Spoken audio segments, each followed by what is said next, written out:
San Juan jaietako tartea Tolosa Motorrek babesten du.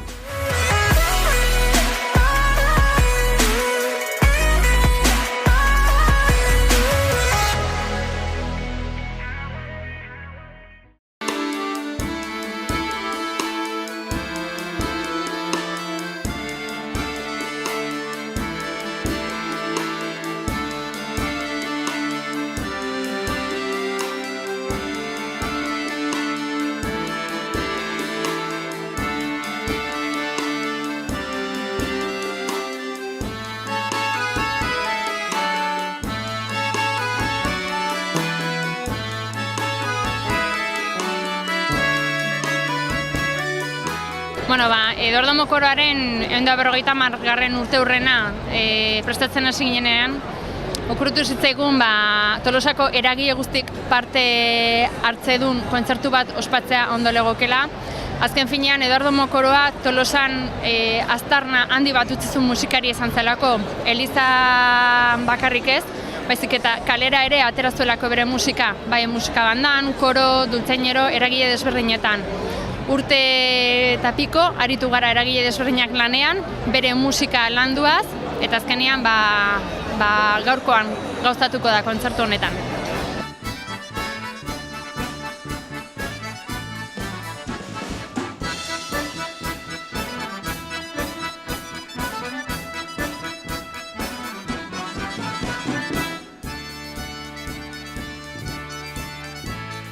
Parte, hartuko dute Tolosako txistulariak, Arimaz orkesta gukin batekin batea joko dutenak, erraldoiak, Santiagoko musika kapera, doltzaineroak, herriko kultur talde besteak. Gaur ikusiko dugu pixka bat, Maitek esan du bezala, gu beti lotu izan dugu, Eduardo, Eliza kontukin. Elizako musika egin dula, baina gaur ikusiko dugu, horretaz aparte beste musika mota egin dula. Gehien bat, euskal folklore abestitan oinarritatoko abestiak, eta baita ikusiko dugu, pasodobleak inditxula, Tolosan include da la marcha pasodoble, eta beste gauza desan behar dut. Zatiken beti, Eduardo Mokora lotu dugu, kapillako maizu bezala, eta ere musika eskolako garai hartan akademiako zuzendari bezala. Baina nik, bandako zuzendaria bezala nahi zenez, esan behar dut, Tolosako musika bandako zuzendaria izan zala, 3 urte. Eta bandako egin zituen abestiak garai hartakoa dira.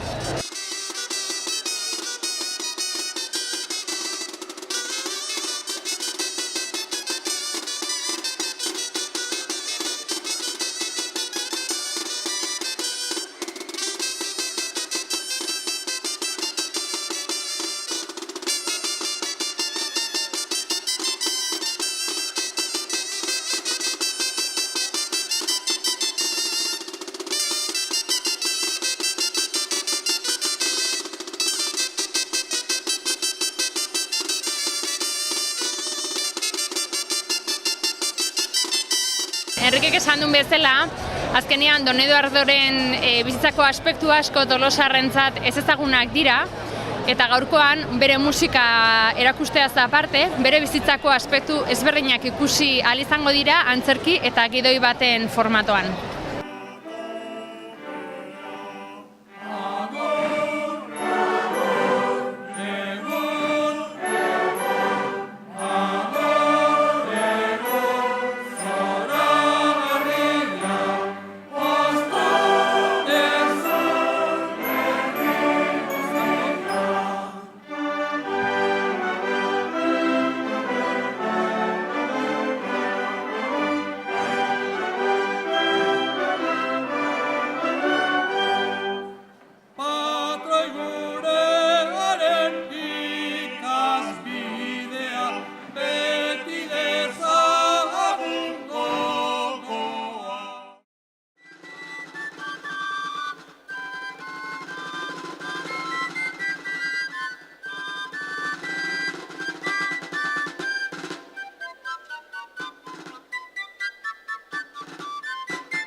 San Juan jaietako tartea Tolosa Motorrek babestu du.